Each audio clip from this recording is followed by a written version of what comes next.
చరణ్ గారు మిమ్మల్ని కథ రాయమన్నారంట, కథ చెప్పి. యా సార్ అన్నారు, కానీ అదే కొంచెం ఉంటుంది కదా సార్, ఇంకా ఆ టైంలో ఆయనకు బాగా నచ్చి కైండ్ ఆఫ్ ఎంకరేజ్మెంట్ అది. ఖచ్చితంగా సినిమా తర్వాత చూడాలి మరి. అంటే మన అన్నారు, మనం కూడా కరెక్ట్గా రాసుకొని తీసుకెళ్ళాలి కదా. ఒకటి అన్నప్పుడు సరే నేను అప్పుడు అన్నా కదా సందీప్ అని వచ్చి ప్రేమతో వింటారు, అక్కడ ఇంప్రెషన్ పోగొట్టుకోకూడదు. కొడితే ఒక షాట్లోనే నెరేషన్ ఓకే చేయించుకుని వచ్చేలాగా ఉండాలి. సో వన్స్ అలాంటిది వచ్చిన తర్వాత ఖచ్చితంగా.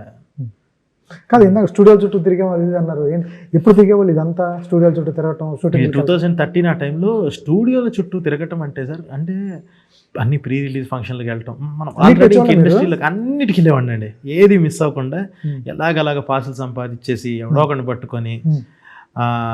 మ్యాక్సిమం ఏంటనంటే బ్లాక్ హాఫ్ హ్యాండ్ షర్ట్ వేసేసుకునేవాడిని, నా హైట్ నన్ను బౌన్స్ అనుకుని పంపించేసేవాడు, అలా ఊరిపోతుండేవాడిని. అలాగా అన్నిటికి వెళ్తూ అదొక కైండ్ ఆఫ్ ఎక్సైట్మెంట్ అనమాట. అలా అటుకి వెళ్తూ అలా అందరు యాక్టర్స్ నేను చూసాం అన్న కైండ్ ఆఫ్ ఎక్సైట్మెంటే. అలాగా అదొక ఏజ్ 21 ఆ టైంలో. ఇంకా ఎక్కడ నాపిరా ఏ ఫంక్షన్ అన్నా? లేదు అసలు అదేం లేదు. ఏదో అంటే మ్యాక్సిమం పరుగు పోయేలోపు సైలెంట్గా అక్కడ నుంచి వచ్చేసేయాలి. ఉన్నాం ఎంతవరకు మ్యాక్సిమం లోపలికి వెళ్ళిపోయి ట్రై చేసాం, సక్సెస్ అయ్యాం తప్ప ఏది ఓకే ఈరోజు మనం చూస్తాం దగ్గర నుంచి అప్పుడు ఆనందం లేదు.